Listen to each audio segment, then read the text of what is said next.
মারা গিয়েছে আমরা একটা কথাই বলবো সবাই তার কথা মনে আসলে অবশ্যই কান্না চলে আসে চোখে যে সে এতটা ভালো মানুষ ছিল বা যখন আমাদের কাছে আসতো জড়াই ধরতো বুকে যে মৌ তুমি কেমন আছো ব্যাপারটা এরকম ছিল।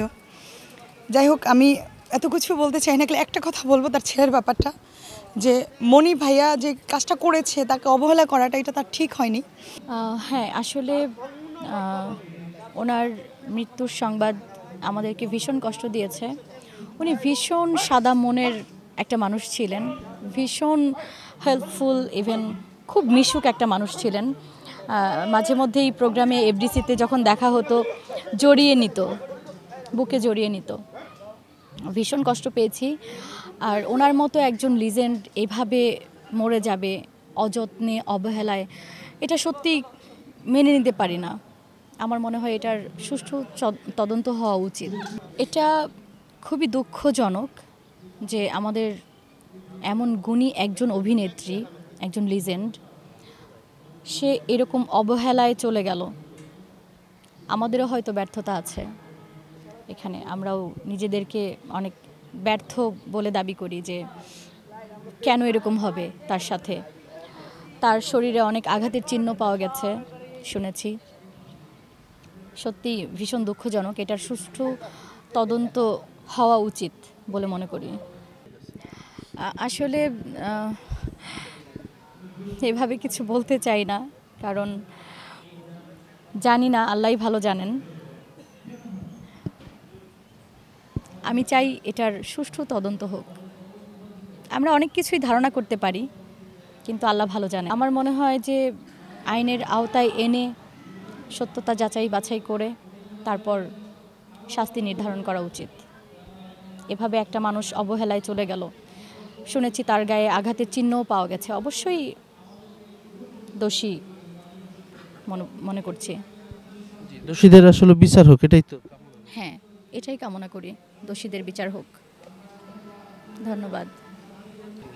তাকে নিয়ে বলার কিছু নাই, সে অমায়িক একজন লোক ছিল, ভালোবাসার মানুষ ছিল। আমাদের মাঝে সে নেই, তাকে আল্লাহ ভেস্তে নসিব করুক। কথা হলো যে সে মারা গিয়েছে আমরা একটা কথাই বলবো সবাই তার কথা মনে আসলে অবশ্যই কান্না চলে আসে চোখে যে সে এতটা ভালো মানুষ ছিল বা যখন আমাদের কাছে আসতো জড়াই ধরতো বুকে যে মৌ তুমি কেমন আছো ব্যাপারটা এরকম ছিল। যাই হোক আমি এত কিছু বলতে চাই না, একটা কথা বলবো তার ছেলের ব্যাপারটা যে মনি ভাইয়া যে কাজটা করেছে তাকে অবহেলা করাটা এটা তার ঠিক হয়নি। সে অসুস্থ ছিল, সে পালক ছেলে ছিল, সেটা তো আমাদের দেখার ছেলে মাই কথা হলো সে অসুস্থ ছিল, তাকে একটু মানে ডাক্তার দেখানো বা করা এটা কিন্তু দরকার ছিল তার। আমরা এতটুকুই বলবো যে মনির সাহেব যে আছে ওনার ছেলে, তাকে আমরা সবাই অনুরোধ এখন করতে পারি না বা করব না, যেটা সে করেছে সেটা ভুল করেছে, অবহেলা করেছে। এটাই যেহেতু অঞ্জনা আপুকে আমি অনেক শ্রদ্ধা করেছি, ভালোবেসেছি অন্তর থেকে, সে আল্লাহ ভেস্তে নাসিব করুক ভাইয়া, এতটুকুই কথা।